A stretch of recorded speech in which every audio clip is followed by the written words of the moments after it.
Bonjour tout le monde, aujourd'hui on parle des déterminants dans R3.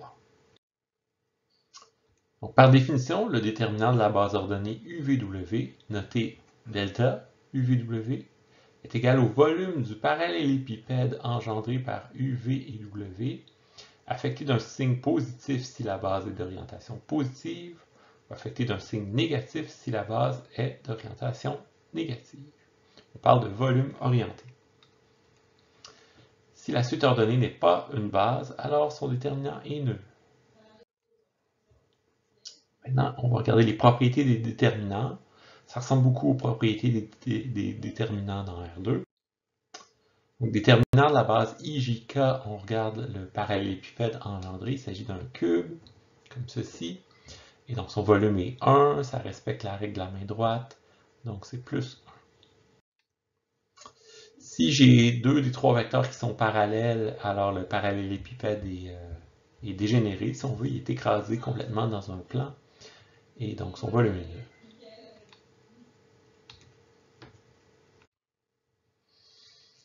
Ok, si je multiplie un des vecteurs de la base par un scalaire k, ben ça multiplie par k le volume. Par exemple, si je multiplie le vecteur u par 3, donc qu'est-ce qui est arrivé au volume? Il a été multiplié par 3. Propriété D4, une propriété de distributivité. Donc celle-là est un peu plus complexe. On a donc 4 vecteurs en dimension 3. J'ai RS et j'ai VW. Donc, la première chose que je fais, c'est que je fais la somme R plus S. Donc là, j'imagine le parallélépipède engendré par R plus S, V et W. Donc, l'espèce de boîte qui n'est pas nécessairement rectangulaire. Elle a 6 faces, mais ces 6 faces, ce sont des parallélogrammes. Donc, qu'est-ce qui va être engendré comme parallélépipède? C'est celui-là. Par ailleurs, si je regarde le parallélépipède engendré par R, V et W, donc R, V et W, je vais voir cette boîte-là, et le parallélépipède engendré par S, V et W. Donc j'ai V ici, mais j'ai V là, parce que cette face-là est un parallélogramme. Même chose, j'ai W ici, mais j'ai W là aussi. Donc S, V et W, il s'agit de ce parallélépipède-là. Donc là, il faut que je démontre que les volumes sont les mêmes. Je vais faire ça en découpant deux fois. Premièrement, je vais découper le fond pour que les deux fonds deviennent parallèles et plats, comme ceci. Ensuite, ce qu'on va faire, c'est que ici, on peut imaginer que la forme s'avance vers nous. On va découper ça. On découpe suivant le vecteur R plus S. Donc, on découpe ce morceau-là. On l'amène à l'arrière. On voit que les volumes sont les mêmes. Donc, ça établit l'égalité qu'on a là. Ok, le déterminant de UVW, c'est moins le déterminant de VUW. Tout simplement parce que les parallélépipèdes sont les mêmes. La seule chose qui change, c'est l'orientation des bases. Les bases sont d'orientation opposée. Même principe si au lieu d'être les deux premiers qu'on change, s'il s'agit du premier, troisième, ça change le signe. Si on change le deuxième, troisième aussi, ça change le signe. Propriété D6. La propriété D6 dit que je peux ajouter à un vecteur un multiple d'un autre vecteur sans affecter la valeur du déterminant. Donc j'ai mon déterminant UW. On peut imaginer que j'ajoute à U un multiple de V. Donc j'obtiens le vecteur U plus KV comme ceci. Maintenant le parallélépipède engendré par U plus KV VW a l'air de ça. Il faut démontrer que les volumes sont les mêmes. Donc je vais découper selon le vecteur U.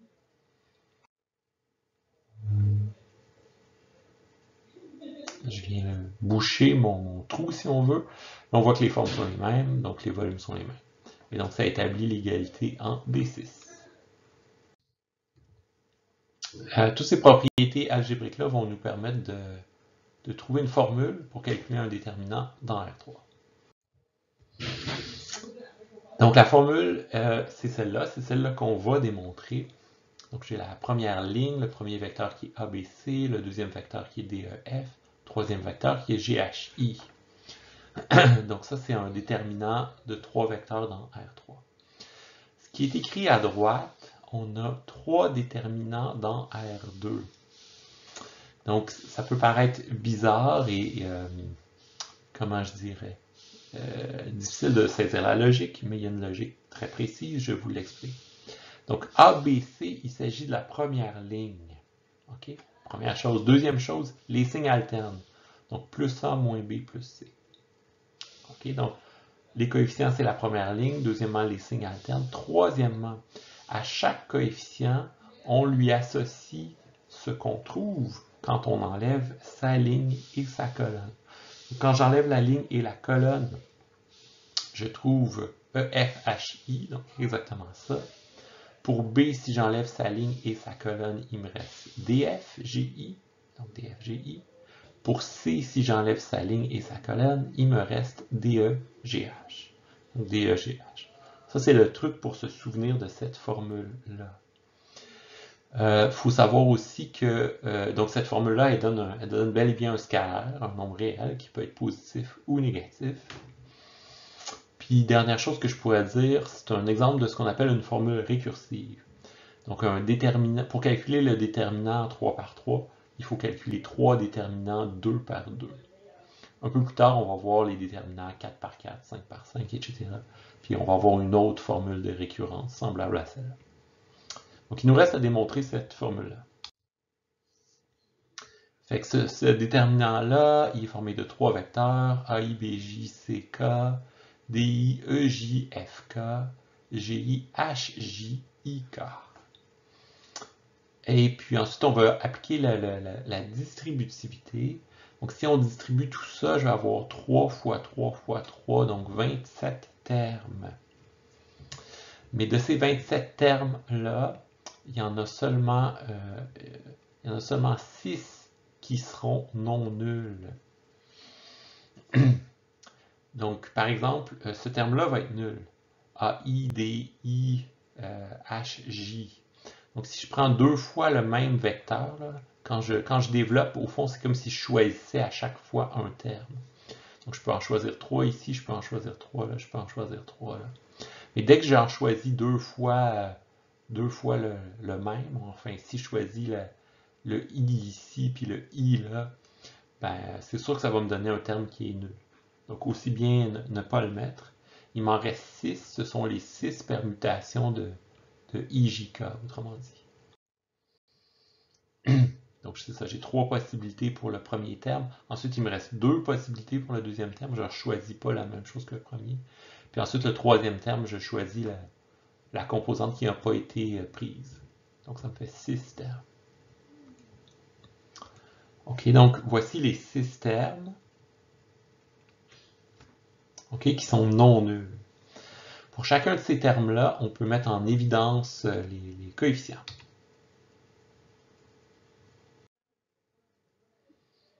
OK, donc on sort les coefficients comme ceci.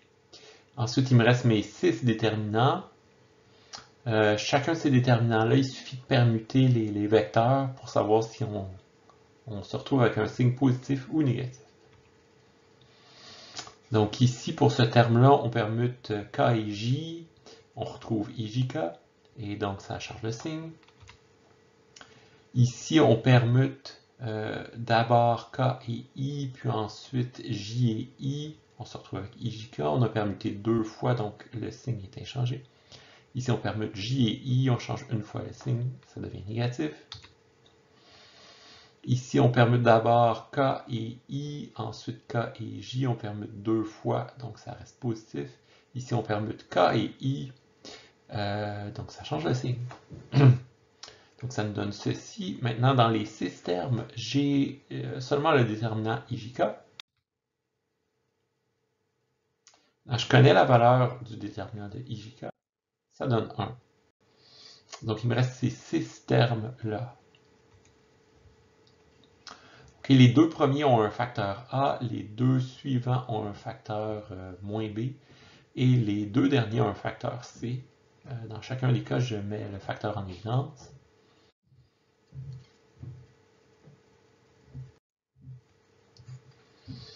OK, donc j'ai A fois le déterminant EF HI. On peut le constater en faisant E fois I moins F fois H. C'est bien, bel et bien ce que j'ai dans la parenthèse. Ici, si je calcule D fois I moins F fois G, c'est bel et bien ce que j'ai dans la parenthèse. Et finalement, D fois H moins E fois G, c'est aussi ce qui est dans la parenthèse. Et donc, ça termine la preuve. Donc, maintenant qu'on a une formule, on peut l'appliquer dans des exemples. On nous demande de calculer le volume du parallélépipède engendré par les vecteurs U, V et W. Donc, il s'agit simplement d'appliquer la formule.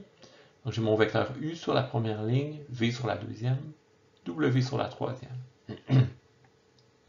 Okay, donc, je mets les coefficients de la première ligne, 1, moins 2, 3. Je fais alterner les signes, donc plus 1, moins 2, plus 3. Ensuite, chaque coefficient est associé à ce qu'on trouve quand on enlève sa ligne, sa colonne. Donc, 1 est associé à moins 1, 0, 2, moins 3. Moins 1, 0, 2, moins 3. Ici, le moins 2 est associé à 5, 0, 2, moins 3. Et le 3 est associé à 5, moins 1, 2, 2. OK, ce déterminant-là, ça va être 3, moins 0. Ce déterminant-là, ça va être moins 15, moins 0. Celui-là, 10, plus 2. Donc, il reste à le calculer, puis on trouve 9. Donc, 9, c'est le volume du parallélépipède engendré par U, V et W. OK, on a un corollaire au théorème qu'on vient de voir. Le corollaire, c'est celui-là, un peu comme ce qu'on a vu pour R2. Donc, la première ligne ABC devient la première colonne ABC. La deuxième ligne DEF devient la deuxième colonne DEF. La troisième ligne GHI devient la troisième colonne GHI. Et donc ça a pour conséquence que toutes les propriétés applicables aux lignes l'est aussi aux colonnes. On peut en faire la preuve. Donc, je développe ça suivant le théorème. Ensuite, je peux prendre mon facteur moins B puis le distribuer dans la deuxième colonne en vertu de la propriété des 3'. Même chose que j'ai faite avec le C, je l'ai distribué sur la dernière colonne. Ensuite, ces deux déterminants-là partagent la même première colonne. Donc, je peux additionner les deuxièmes colonnes. OK. Ensuite, dans chacun des cas, je peux développer le déterminant, ce qui me donne ceci. Ensuite, je peux sortir un facteur moins. Ici, sortir un facteur moins. Ici aussi. Maintenant, la parenthèse que je trouve, c'est le déterminant BI moins HC.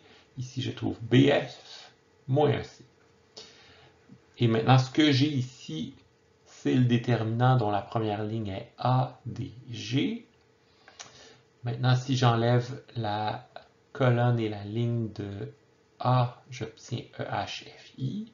Si j'enlève la ligne et la colonne de D, je trouve BH, CI. Si j'enlève la ligne et la colonne de G, je trouve BE, CF. Et donc ça, c'est bel et bien le déterminant que j'avais dans l'énoncé de mon corollaire. Donc ça termine la preuve du corollaire. OK, et donc ça nous permet de traduire toutes les propriétés qu'on a vues pour les lignes. On peut les réécrire pour les colonnes. Si j'ai deux colonnes qui sont proportionnelles, le déterminant est nul. Plus généralement, si j'ai un facteur qui est commun à tous les éléments d'une colonne, ce facteur-là, je peux le mettre en évidence. Si j'ai une colonne qui est la somme de deux autres colonnes, je peux distribuer et donc j'obtiens une somme de deux déterminants.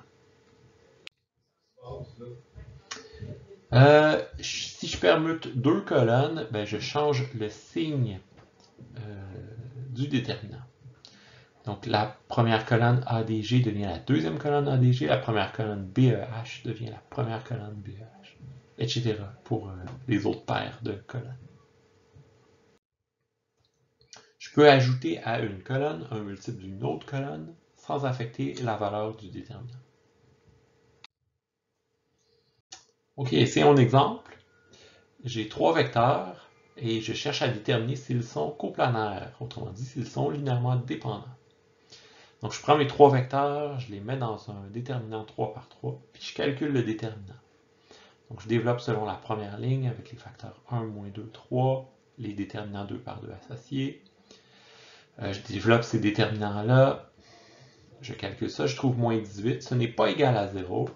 Donc le fait que ce ne soit pas égal à 0, ça m'indique que les trois vecteurs sont coplanaires. Donc ça, cette méthode-là, avec un déterminant 3 par 3, c'est une nouvelle façon de déterminer si trois vecteurs sont coplanaires. Dernier exemple, j'ai 4 points dans l'espace à 3 dimensions et je cherche à déterminer si les 4 points sont coplanaires. Donc pour faire ça, je vais former les trois vecteurs AB, AC, AD, puis je vais tester, voir si ces trois vecteurs-là sont coplanaires. Si le déterminant est nul, les trois vecteurs sont coplanaires et donc les 4 points sont coplanaires. Si le déterminant est non nul, ça signifie que les trois vecteurs ne sont pas coplanaires et donc que les 4 points ne sont pas coplanaires. Donc voyons voir, je forme mes vecteurs AB, AC, AD qui me donnent la première, la deuxième et la troisième ligne de mon déterminant. Je calcule le déterminant, ici ça ne me donne pas 0 et donc ça m'indique que mes 4 points ne sont pas coplanaires.